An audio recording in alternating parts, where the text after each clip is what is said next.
messieurs, bonjour Léo. Bonjour. Bonjour tout le monde. Nous nous retrouvons aujourd'hui. Oh, t'as une tête de nœud. Bon. Nous nous retrouvons aujourd'hui pour, je sais même plus quelle journée. Le 11. On est le quel jour là? On est le 14 décembre. Ah oui, samedi 14 décembre. On a échappé, c'est là. C'est le week-end, Ouais. à nouveau. Ah, ça fait du bien. Ouais. Moi j'ai eu une semaine éprouvante. Hein. Voilà. Entre mes allers-retours en Turquie pour aller chez le coiffeur. Au niveau de la déco, là, enfin des costumes, il fait tant que ça s'arrête quand même. On arrive à court. Qu'est-ce qu'on fait aujourd'hui? Le top 11. Et qui ouvre le bal? C'est moi, je crois. Alors Léo, dis-nous, sans plus attendre, parle-nous du jeu que tu as placé à la 11e place de ton classement de tes 24 jeux préférés de cette année / toute la vie qu'on a sur la tête. Alors, c'est un jeu de cartes. Encore? Oui. Le Yam. C'est un jeu de Non, cartes. c'est un jeu de dés, mince. C'est un jeu de cartes auquel on a beaucoup joué. C'est édité Ouais. par Cocktail Games. Ah bah oui. C'est un jeu qui coûte 12 euros Voilà. Je sais lequel c'est. 9 Je et te 4 l'attrape. euros. Et 4 euros, ouais. Et c'est un jeu vraiment, c'est trop bien. Alors bah dis-nous lequel Ça c'est. s'appelle Trio, ce jeu. Trio. Mais dis-moi Léo, il n'aurait pas gagné un prix ce jeu? Tu sais pas, tu comprends Non. l'actualité. Il Non. a gagné un prix. D'accord. Comme je sais pas lequel c'est exactement, je vais la faire en 2 fois. Il a gagné l'As d'or à Cannes. Wow. Il a gagné le Spiel de Cyrus, ça m'étonne. Il a gagné un prix en tout cas, bon je sais plus lequel. Alors, parle donc de... Alors, c'est un jeu qui se joue entre 3 et 6 joueurs. Mhm. C'est un jeu où en fait on a Un jeu de... un jeu de cartes. Oui, mais de... Kaya Miyano, Kaya Miyano. illustré par Laura Michaud. Voilà. Bon, alors les illustrations, elles sont pas mal, hein, il n'y a pas grand-chose. mais- Alors, en fonction du nombre de joueurs qu'on est, on a un nombre de cartes différentes dans la main. Mhm. On a des cartes dans la main, mais des cartes qui restent, qui ne sont pas distribuées, qui sont mises face cachée sur la table. Absolument. Voilà. Et l'objectif, en fait, c'est de faire des trios. Étonnant. Ah oui, parce que chaque carte est en 3 exemplaires. Ça Voilà. va de 1 Et à les 12. cartes vont de 1 à 12, Ouais. elles sont en 3 exemplaires. Et on peut faire des trios. Donc soit on a effectivement dans sa main immédiatement un trio, soit on doit en fait, Cas très particulier quand même. oui, mais ça peut arriver. Moi ça m'arrive. Ou alors il faut en fait interroger ses voisins ou bien dévoiler une des cartes sur la table pour essayer de trouver la même carte que la sienne. Mais attention, pour faire les trios, et on a le droit uniquement de faire des trios quand c'est la plus petite ou la plus grande carte de sa main. Et c'est là où ça devient... C'est pas tout à fait vrai. Enfin, Tu peux faire des trios sans qu'il y ait de cartes de tarot du tout. oui, la plus petite ou la plus grande. Bon, On va interroger. donc c'est ça. On va dire à d'autres joueurs, je veux que tu montres une carte de ta main, mais ce sera soit la plus grande, soit la plus petite. Voilà. On dit, je veux que tu montres la plus grande ou la plus petite. Et s'il montre un 2, Et que moi, ma plus petite, c'est le 1. Si je veux continuer à jouer, je peux dire à l'autre joueur, montre-moi ta plus c'est petite carte. une Si- catastrophe d'explication. Si C'est la plus absolument... petite carte, c'est le 2 aussi, Ça n'a et aucun ben je sens. continue à jouer. Si sa plus petite carte à lui, c'est le 1, et ben comme il y a 2 cartes différentes qui ont été dévoilées, le 2 et le 1, j'arrête de jouer. Par contre, s'il me dévoile encore un 2, je peux continuer à jouer et je cherche le 3e 2. Donc évidemment, c'est pas moi qui l'ai. Ou alors, Non mais si moi c'est toi qui l'as, alors que tu as un 1, Ouais. tu peux pas le jouer. C'est ça la subtilité. Est-ce que du c'est jeu. clair pour vous? Non, même moi je ne sais plus jouer. En tout cas, c'est super rigolo. Alors, il y a un truc surtout, c'est qu'il ne faut pas jouer en buvant à côté. Non, Parce que nous, ça nous est arrivé. Et en fait, on a abîmé une carte. Et quand vous Et êtes capable de quand on a reconnaître tout de suite qui une a carte, abîmé, voilà, on sait tout de suite si c'est un 12. Et du coup, qu'est-ce qu'on a fait? on les a slivés. Là franchement, les sleeves sur ce jeu, elles sont vraiment conseillées. Quoi. Vraiment, je Et l'accorde. c'est vraiment un jeu qui marche très bien. Et où on peut faire plein de parties. Ça dure vraiment pas longtemps. Et il y a une autre façon de gagner. Oui, C'est sur la trio de 7. oui, parce que le 7, c'est donc la Ça arrête carte. immédiatement la partie. C'est Parce la, que c'est la sinon... carte qui se trouve au milieu d'un éventail qui irait de 1 à 12, donc c'est la plus dure à jouer normalement.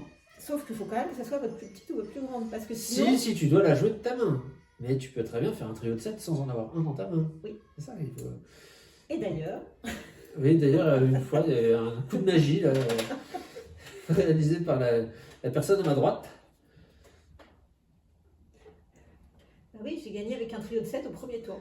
Ouais, dès son premier tour de jeu, elle demande à quelqu'un bah, montre-moi ta plus petite carte, c'est un 7. Alors elle a fait la tronche, elle a dit bah oui, bah, moi j'ai un 1 ou un 2, je ne sais pas qui va avoir un 7, donc elle a retourné 2 cartes au pif au milieu, c'était les 2 autres 7. Bah, voilà.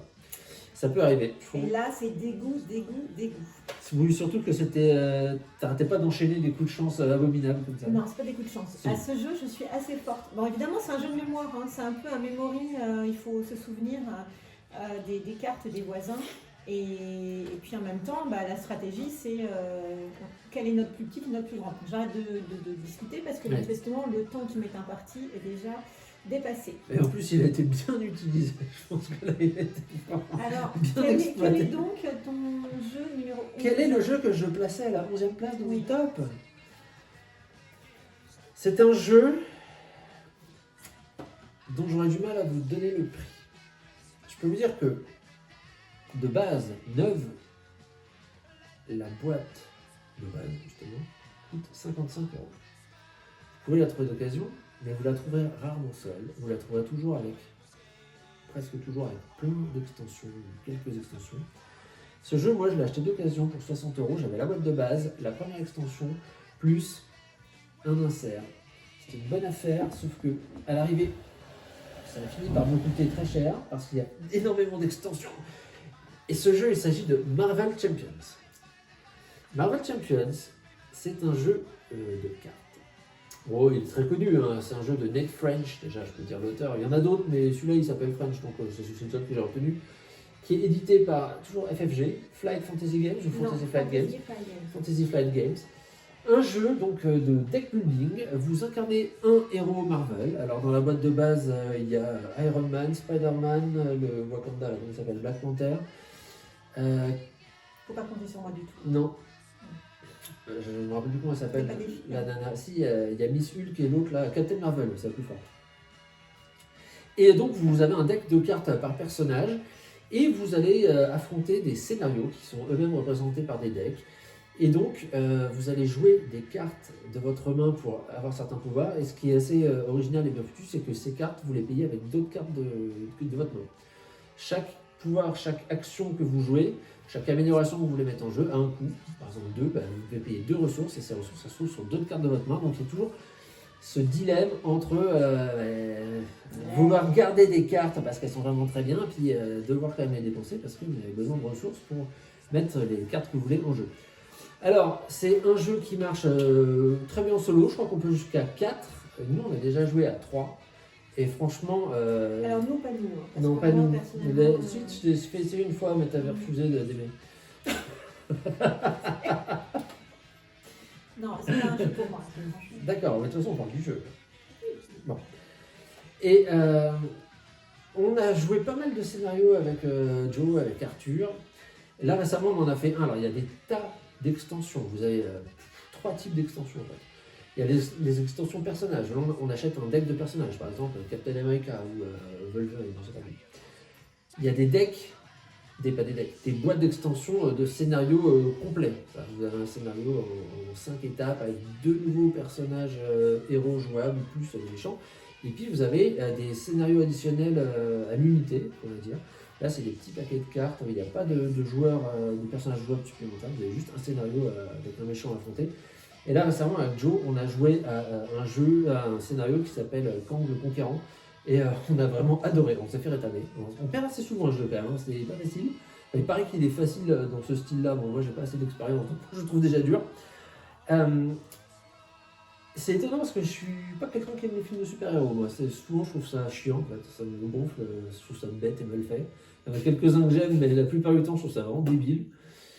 Mais le jeu, lui, il est un peu à la manière de Marvel Remix. Il n'est pas dans l'esprit des films, il est dans l'esprit de la BD. Et c'est beaucoup plus fun, en fait. C'est beaucoup plus marrant. Et je peux que vous conseiller, si vous avez l'occasion, au moins de l'essayer. Et si vous aimez un peu les jeux qui se jouent rapidement, auxquels on a envie de revenir, sur lesquels on a envie de fabriquer nos decks, parce que évidemment, on peut mélanger les cartes des différents paquets héros pour peu qu'elles soient dans la bonne affinité. Je ne rentre pas dans les détails. Mais à ce moment-là, vous pouvez faire votre deck sur mesure. Je sais qu'il y a des sites où il y a plein de decks personnalisés qui sont proposés et qui marchent plus ou moins bien. Mais c'est une partie du plaisir du jeu, c'est de se fabriquer soi-même son paquet Vous passez un temps fou à vous préparer vos decks. Ouais, c'est vrai qu'on aime bien faire ça. C'est vrai, il faut trouver les cartes qui sont puissantes, qui vont bien ensemble et qui apportent les bonnes ressources. Ouais. C'est assez... Vous êtes assez tranquille quand les joueurs jouent. Voilà. Enfin, Et les parties, elles sont 2-3 marrantes. heures, C'est des parties où il y a tout le temps plein de rebondissements. Enfin, il se passe plein de trucs. Et puis c'est assez, ouais, c'est assez immersif. On est assez dans l'ambiance. Franchement, c'est un jeu moi, que j'aime bien.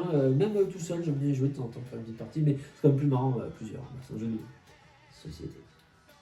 Il n'y a pas que jeu dans le jeu de société, il y a société aussi.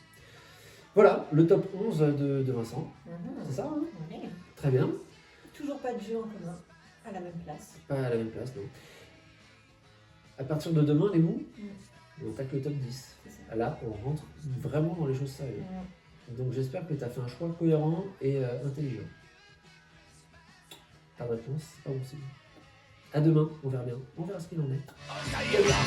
Take it! I wish you